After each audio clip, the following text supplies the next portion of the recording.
right, good morning, everybody. Really appreciate the opportunity to be here and moderate this very exciting panel on technology in the Indo-Pacific.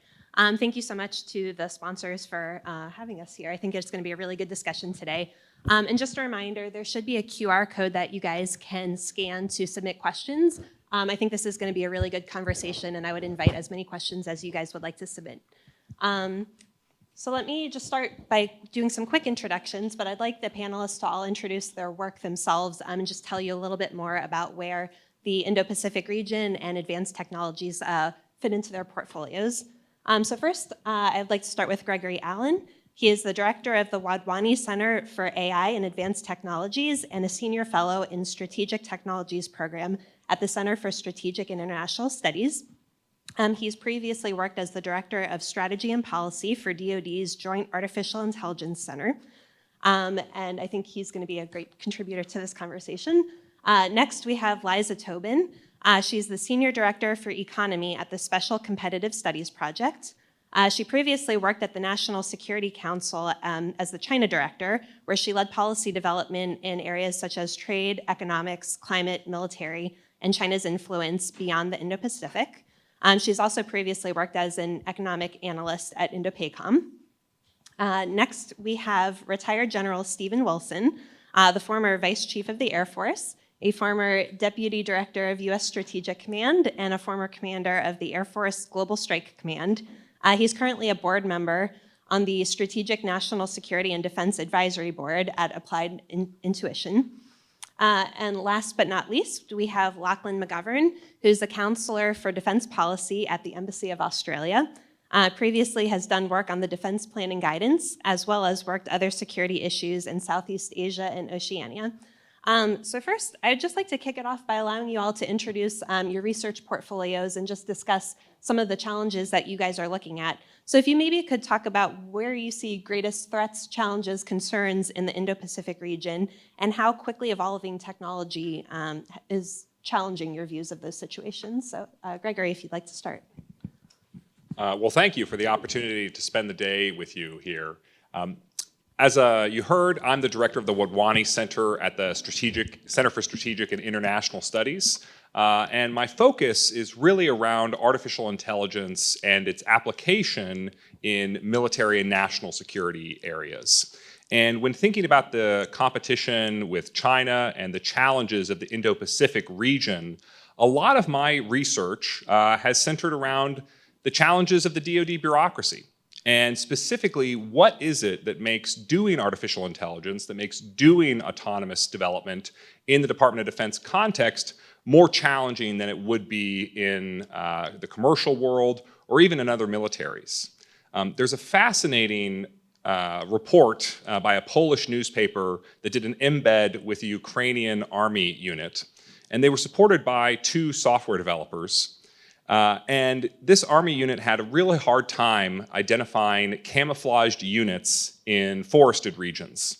And so these two software developers, who were just volunteering in their spare time, were able to develop an AI computer vision model and put it onto the units that the army units were using. And so they went from an idea in somebody's head to an AI-enabled capability that warfighters in a real war loved in a matter of weeks. And by contrast, during my time in the Department of Defense, just the cybersecurity reviews alone in the authority to operate process take months. And so you have this really remarkable contrast between what we know is possible with AI and autonomy in commercial industry, what we know is possible with AI and autonomy in other militaries around the world, and the reality of what it's like to do this in the Department of Defense. And so a lot of what I'm focused on are what are the barriers to DoD AI adoption, and what meaningful changes could we make that would actually have an impact on our ability to deter conflict in the Indo-Pacific. I'll stop there. Thank you. Thank you so much, Megan, and to our wonderful hosts at the Atlantic Council and Applied Intuition. So I work at the Special Competitive Studies Project, which is a nonprofit, nonpartisan initiative focused on developing policy recommendations around the areas of technology, national security, and China. And I come at this problem of technology in the Indo-Pacific from 15 years in the US government, serving first at the CIA, then US Indo-Pacom, and most recently at the White House doing China policy. And so I left government in 2021 to join SCSP. And so I got to live through the US government's kind of gradual but irreversible shift towards strategic competition with the PRC as an organizing principle for our foreign policy that really got kicked off in 2017 with the Trump administration's NSS. And that kind of started a gradual process where all of the relevant departments and agencies started shifting in terms of mindset and organization around this problem of the challenges of China. So in some ways, it was similar to the US government shift around the counterterrorism problem after 2001. Now, what became apparent as I was there at the White House kind of playing a role in this shift was that the US government can reorganize around a strategic problem. It takes time. But one thing that kind of rose to the top where it became clear that the US government is not well-positioned, well-organized, or well-resourced to compete is in the technology domain. So when I left the US government and had the opportunity to join SCSP, it was fortuitous because I got to work on exactly that problem. So at SCSP, we're focused on asking and answering the question, is the United States, along with our democratic allies and partners around the world, positioned and organized to succeed in the 2020s, which we see as the critical period to get this right in order to position ourselves in the tech domain to prevail against the Chinese Communist Party. Now, there's to sort of touch on the AI topic a little bit more directly. Part of our near history at SCSP is the National Security Commission on AI, which was a 3-year government commission set up to address this. I was not part of it, but our chair, Eric Schmidt, led that along with our CEO, Ili Bayraktari, and a number of my colleagues joined SCSP from the NSC-AI. And so AI has always kind of been near and dear to our hearts. We're focused on all emerging technologies, but AI is kind of first among equals in terms of importance. And then, of course, to bring it right up to the present, the revolution we are living through right now in generative AI, which has really sped up dramatically, as you're all aware, in the last few months, has just elevated this as a priority and as a central organizing principle, given the status of AI as a general purpose technology that goes beyond AI and really pervades all emerging technology domains and kind of causing everything else to go faster. So it just heightens the urgency to get some of these answers. Thanks. You guys are teeing up lots of conversations in my mind as you're starting this. Hi, I'm Steve Wilson, retired from the Air Force a couple years ago. And for my current portfolio, it's being a retired guy, but it's actually gives me the opportunity to work with some small emerging companies that have some really game-changing breakthrough technology that I agree with Gregory is really hard to get adopted into the Department of Defense. You know, we used to say, and when Josh Marcuse and Eric were running the DIB, that we don't have an innovation problem, we have an innovation adoption problem. And that's, I think, true. We need to be able to speed that up. I just came back from a trip 2 weeks to the Pacific. I was a senior mentor for a capstone class for 17 general and flag officers that went through the Pacific. And you know, it really opens your eyes when you're on the ground at some of our partner nations to see some of the challenges they're working, whether it be economic challenges or technology challenges, and the influence that China has in that part of the world. And everything, it's persuasive. The other thing that struck me is while we were there, that one of the Chinese commanders in the Western District talked about what he saw as this new form of hybrid warfare. And that's political warfare, it's financial warfare, it's technological warfare, it's cyber warfare, it's cognitive warfare, and it's all intertwined together. And they're watching closely what's happening in Ukraine. They're seeing some of the mistakes that the Russians have done in terms of how do they gain situational awareness. And one of the ways to exploit that, they believe, is through this artificial intelligence. So it's been a passion of mine since I was a vice chief, learning about it. How do we understand it? How do we ask the right questions? How can we adopt it inside the military? And what are we putting our money where our mouth is? What are we actually spending on artificial intelligence? And how does it get in the hands of people who can do something with it? So and look forward to the discussion today. Thanks, and add my thanks to everyone else here for having me today. Lachlan McGovern from the Australian Embassy. I'll freely admit, not the ones and zeros guy, but a bit more of a strategy and posture and strategic capability focus in my role.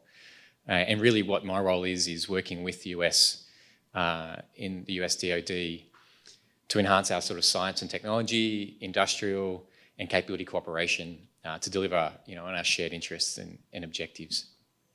I guess, I got here in mid-2021. I thought I was going to have a great posting, enjoy the life of a DC diplomat.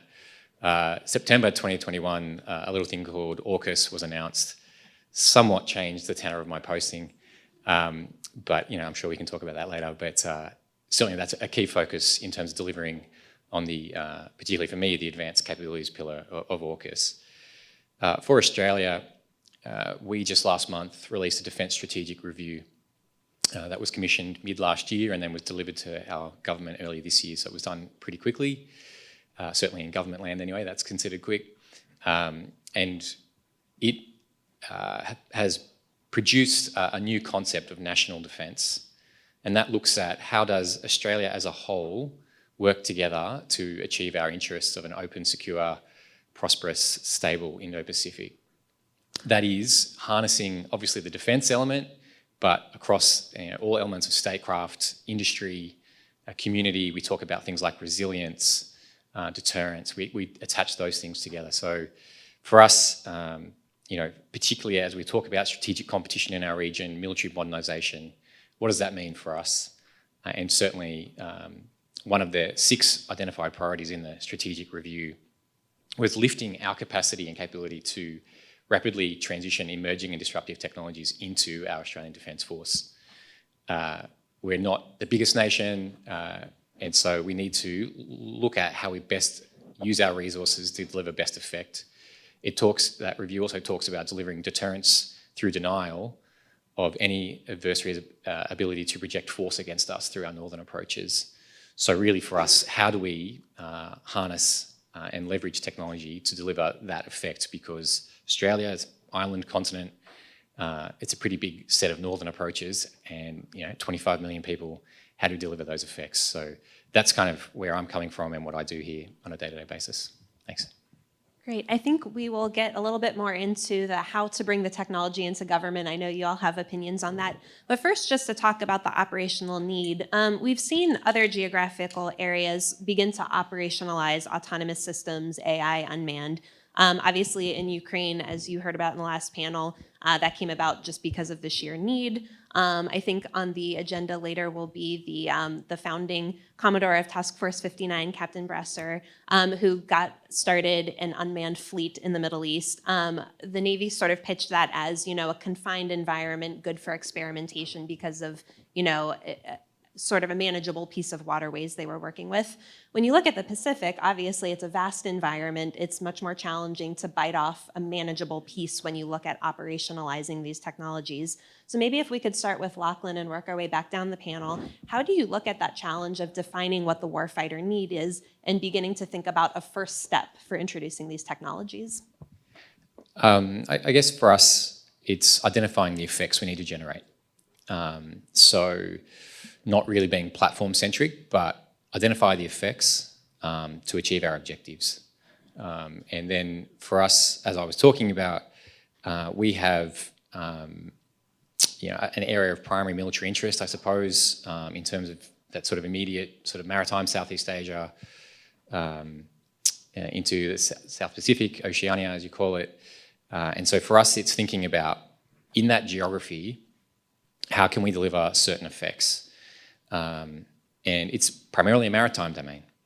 And so what we want to deliver are joint effects.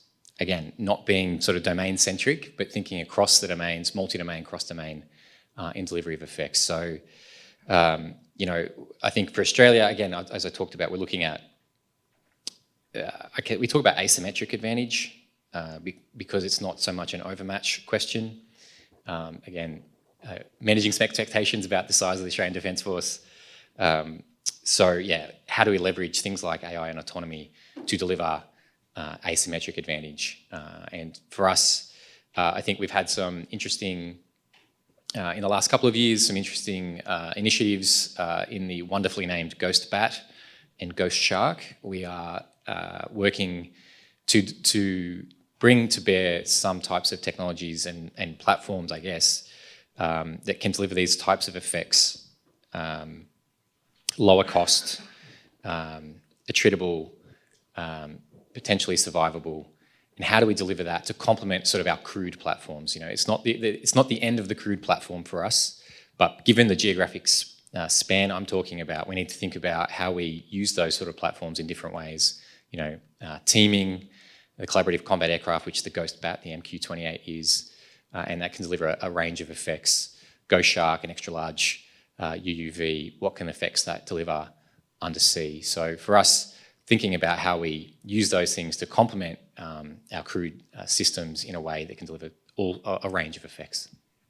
Before we move on to the general, just for any industry who might be intrigued by your pitch, are there certain, under the defense strategy recently released, are there certain focus areas for those effects you'd like to deliver?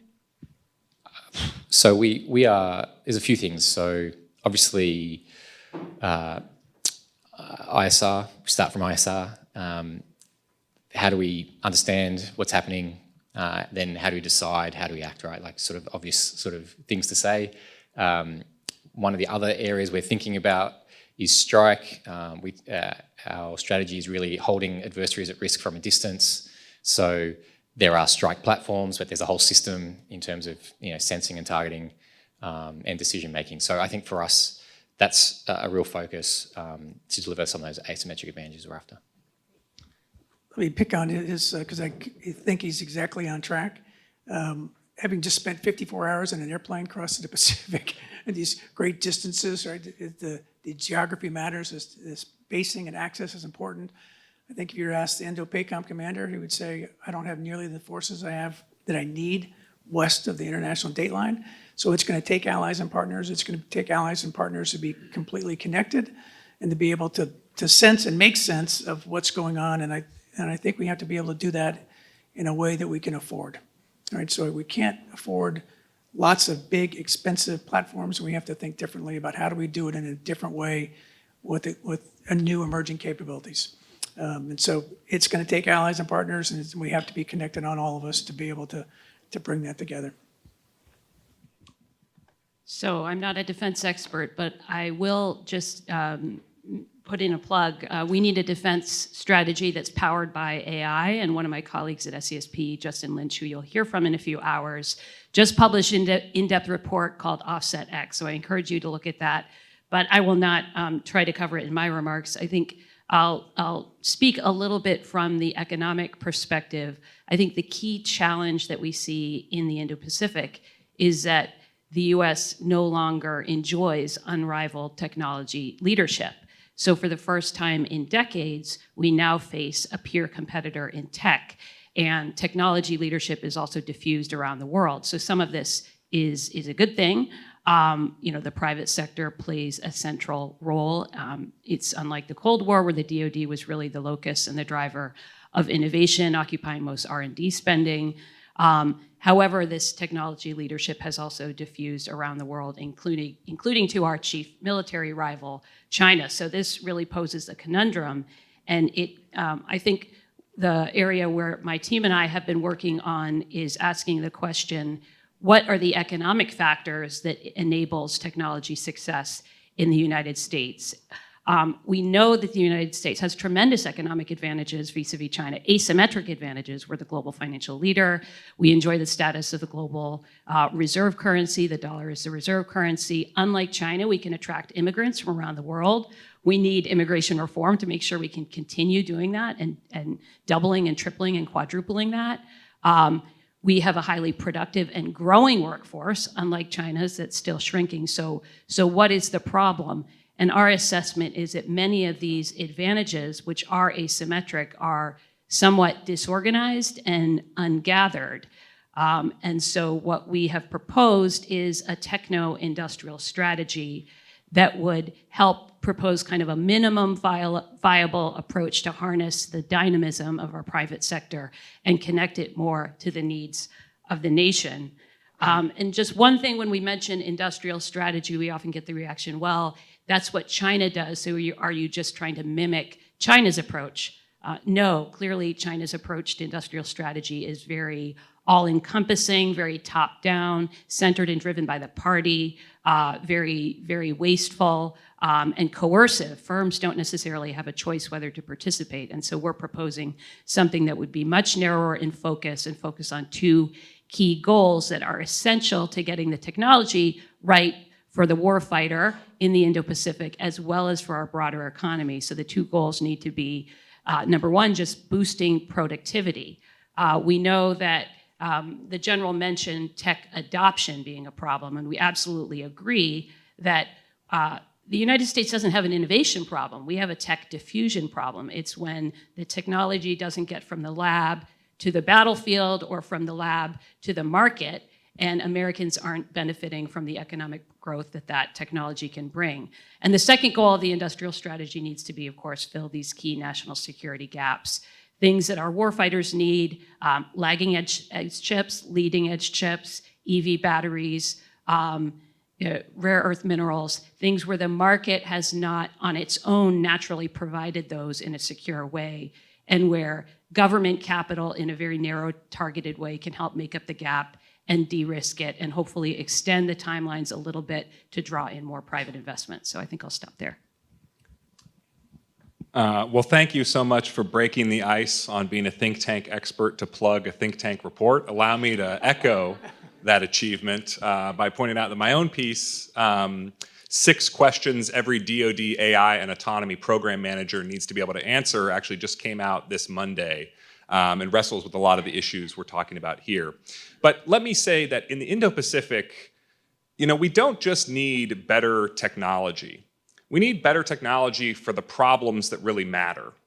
And let me give you just a very simple example. In a lot of the war games that RAND Corporation has run for the Joint Chiefs of Staff or that CSIS runs, a lot of the devastating outcomes are driven by stuff like air bases being attacked or tankers being attacked for refueling fighter aircraft. So think about that for a second.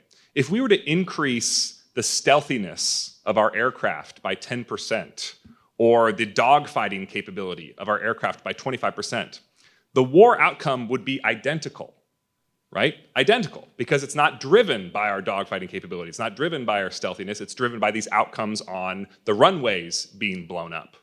And so this is why I say what we need is not just better technology, we need better technology on the problems that really matter, which, as you heard from the general in the Indo-Pacific region, is really driven by the tyranny of distance. The other thing that I would add on this is a viable return on investment that takes into account, what capability are we getting and at what cost. One way to solve our problems in the Indo-Pacific would be to spend half of US GDP on the military and to buy 100 more aircraft carrier battle groups. It's obviously completely unsustainable.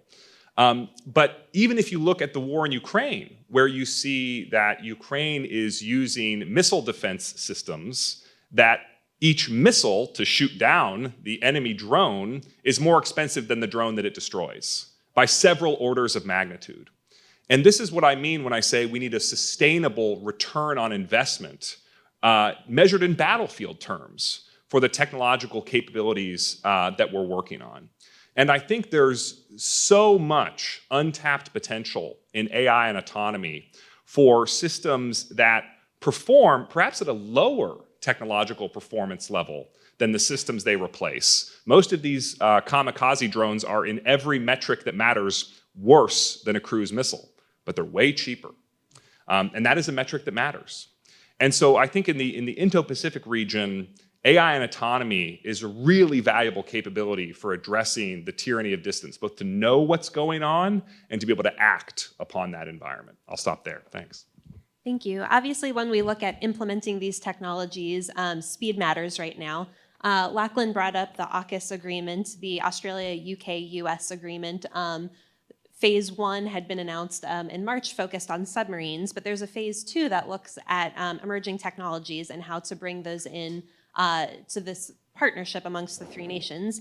Obviously, the US Defense Department has some challenges when it comes to translating innovation into actual tools on the battlefield. But in the context of AUKUS, what are some of the implementation hurdles that the US, UK, and Australia are all facing together, and how can they collectively leverage this agreement, leverage this moment in time to maybe use this as an opportunity to move faster on technology adoption? Not sure who would like to start. I feel like you're looking at me. And I'm going to skirt some of that question very deliberately. Look, I think, AUKUS, the delivery of the optimal pathway of the submarine is really important. I talked about asymmetry, undersea warfare, a key, obviously, domain there to deliver asymmetric advantage. But the advanced capabilities pillar, cyber, AI, hypersonics, I'm going off the top of my head here, electronic warfare, quantum. We also have innovation, information sharing, and I'm forgetting another one, electronic warfare. But so, look, we've got a lot of different working groups happening. Nearly all of them have AI and autonomy in and around them because of the nature of the technologies or the capabilities. I think some of the things we've sort of announced since AUKUS came to bear in late 21 relate to things like advanced trilateral undersea warfare, ISR, autonomous systems to enhance maritime domain awareness, improving the speed and precision of decision making. So we are also looking at the resilience of our AI-enabled systems to threats and how we work against AI-enabled threats. So there's a broad body of work that sort of have been announced in different ways. Exercises and demonstrations are underway to sort of deliver that, and over time, we really expect to see some really powerful deliverables through this, and it really is key for us in terms of our asymmetric advantage that I'll keep on coming back to. For us, it's leveraging the strength of our 3 systems. We each have different innovation sectors, more the traditional defence development processes, but also the private sector that everyone's talked to. And how do we leverage that? And our 3 governments have really committed to reducing the barriers, enhancing and streamlining sort of information and technology transfer and sharing. So that's something that we are all working on. And as I said, it's all been sort of out there. We have also announced, our 3 defence ministers, secretaries announced that we will this year intensify our industry and research sector academia outreach to sort of, really deepen this AUKUS concept and partnership. And again, it's not, the DoD isn't the holder of all the ideas. It's how do we each leverage together and separately and bring those powers together so that the sum's greater than its parts. Can I pile on? So, Lachlan's, the pillar 2 things he's talked about are all critical for any future fight. If we don't dominate in the spectrum, we're going to lose, right? So this whole electronic warfare that lots of the services let atrophied, we need to bring back. And, let's just take Australia. 2 squadrons of Growlers, EF-18s, with amazing capabilities. We need to be able to share that information, whether it's F-35s, whether it's electronic warfare assets, whether it's cyber. This information sharing, doing it at speed is really important. So the things we can do, whether it's export control policy to speed that up, but between our AUKUS partners, we're still not moving fast enough, in my humble opinion, on lots of the pillar 2 activities, and we can move faster.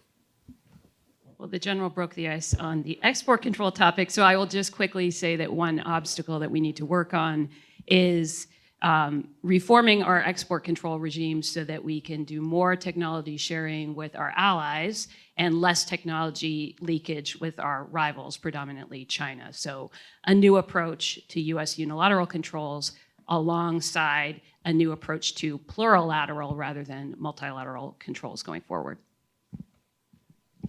If I may, I think AUKUS is a really exciting opportunity for me as a former Pentagon bureaucrat, because stuff that I would complain about sounds a lot better coming out of the mouth of the Australians or the Brits than it does others. And I think AI and autonomy sort of demand a greater degree of intimacy than is familiar for many types of defense technology relationships. And what I mean by that is there are certain types of things that we might export to an ally, like bullets, where we just give them to you, and then we're basically done with this relationship. There's other types of technologies like aircraft where we might sell them, but we're going to see you again. You're going to need spare parts. You're going to need operational advice. And then you have AI and autonomy, where we're basically joined at the hip for the life cycle of that program. You know, we're going to want your operational data. You're going to want our software updates. ITAR was not designed with this in mind, shall we say.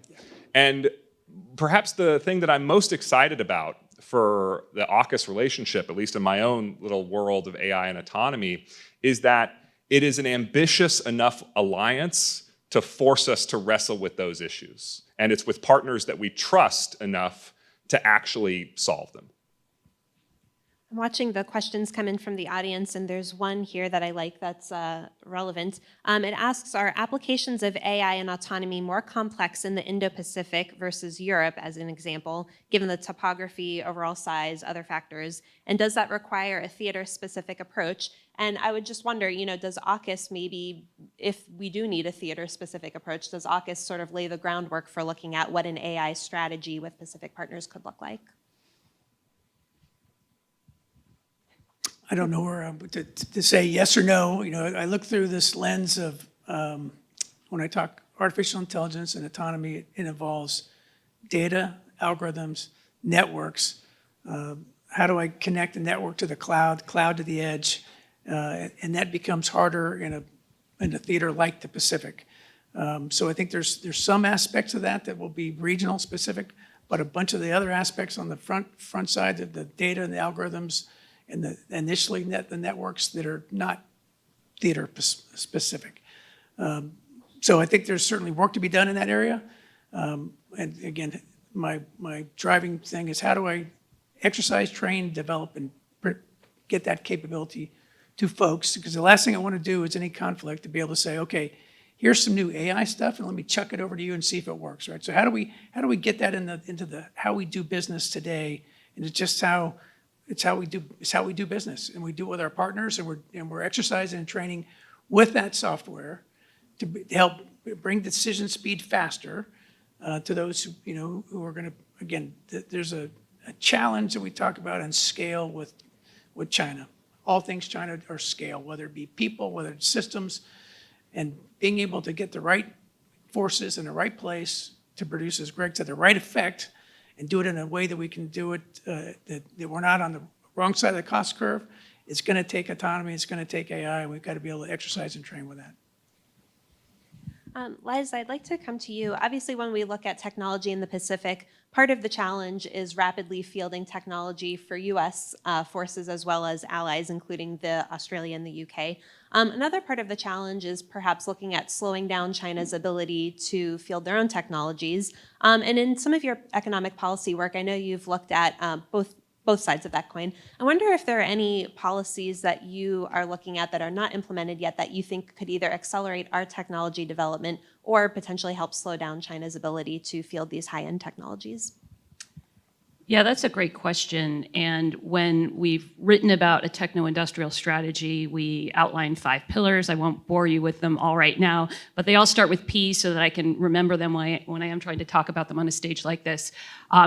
I'll just point out that the most important pillar in our techno-industrial strategy is, of course, people. It's talent. Tech talent is people talent.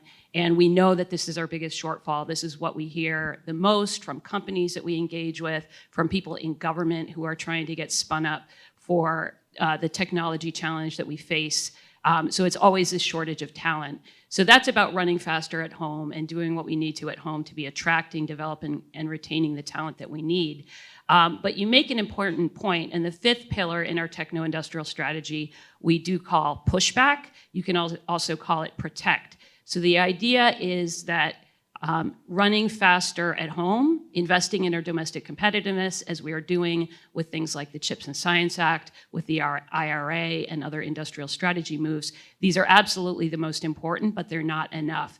Given the scale that General Wilson referenced, that China approaches its own industrial strategy and its technology strategy and its warfighting strategy, running faster at home simply is not enough.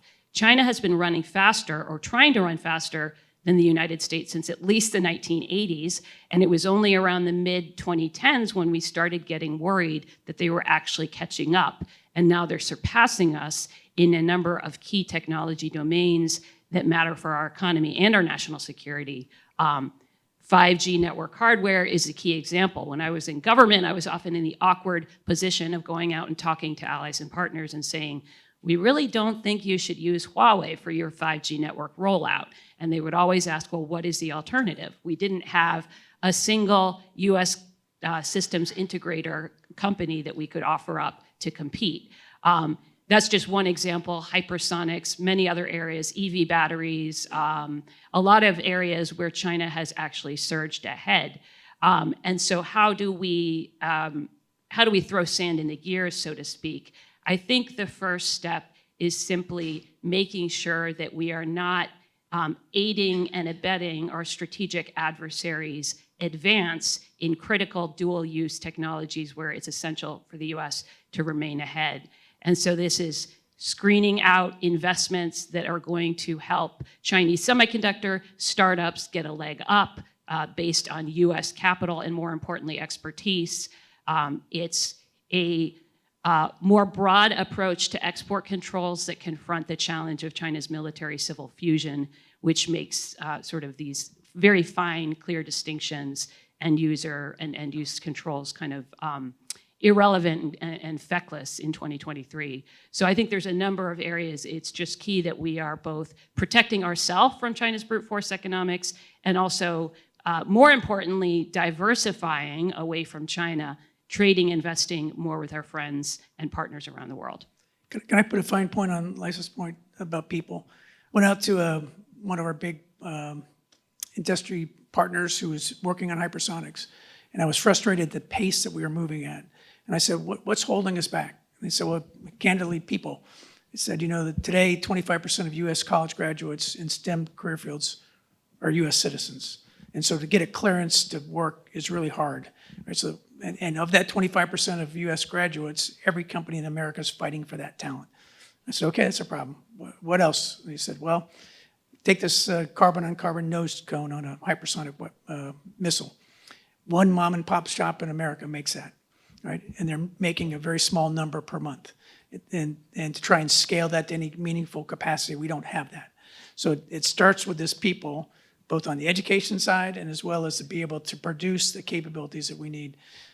Hence this push that I've been having on STEM education, why we started this work with MIT and the AI Accelerator to help speed up the talent we have and take what they're already working on to solve some of our hard problems in the Air Force with some really great minds, but we need more of it. Sure. We have another question here from the audience that I'd like to send down to Lachlan. It says, how can the United States better help Australia develop its uncrewed systems in the air, on the sea, or below the waves? And are current partnerships sufficient? And it brings to mind the Ghost Shark initiative that you talked about. I wonder if maybe that serves as an example of how the two countries' industrial bases are working together. Yeah, I think actually it's going very well. The cooperation on these types of areas, Ghost Shark is a partnership with our Royal Australian Navy, with Anduril, who set up shop in Australia, and with our Defence Science and Technology Group to develop that extra large UUV.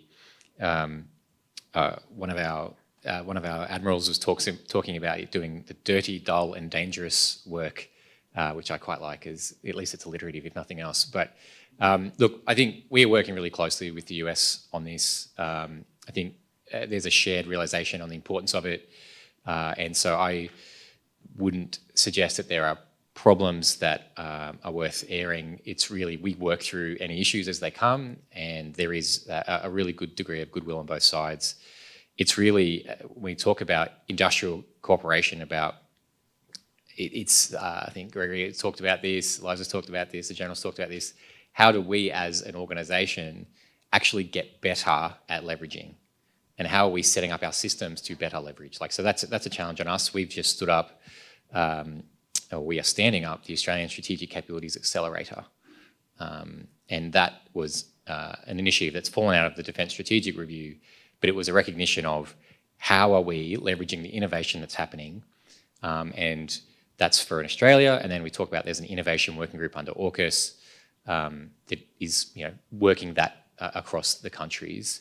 And I'd also say that AUKUS is one capability partnership. There are many other capability partnerships that we undertake, and it's really the networked value of all of those capability partnerships that are about promoting our interests in the region. Okay, General, I'm going to pass the next audience question to you since you referenced this earlier. It says, the use of autonomous systems and attritable systems can be a game changer once conflict breaks out, but it's not a silver bullet. What are some of the core areas of strength for autonomy? And likewise, what are some key limitations of autonomy as strategic competition heats up? Softball question, right? So I was telling the story before we got on stage about Dr. Roper when he was in the Strategic Capabilities Office, and he demonstrated on 60 Minutes autonomy with an F-18 and dropped 100 Perdix out of a pod. And these Perdix are a little $500 drone, of which there was 100 of them, that were able to go to a target, pull back from it, break into two groups, circle the target, and then attack a target. And I was like, holy cow. I had this little epiphany of how do you defend against that? And how cheap it was compared to some of our expensive weapon systems. So we're seeing that play out in front of our eyes today in front of Ukraine, that they're able to take very cheap autonomous systems, convert it very quickly, and do things at scale that we couldn't do before, right? And we don't, in the Indo-Pacific region, we're going to have a huge challenge on two critical areas: munitions and gas, right? I was a commander in a small island in the Indian Ocean called Diego Garcia right after 9/11.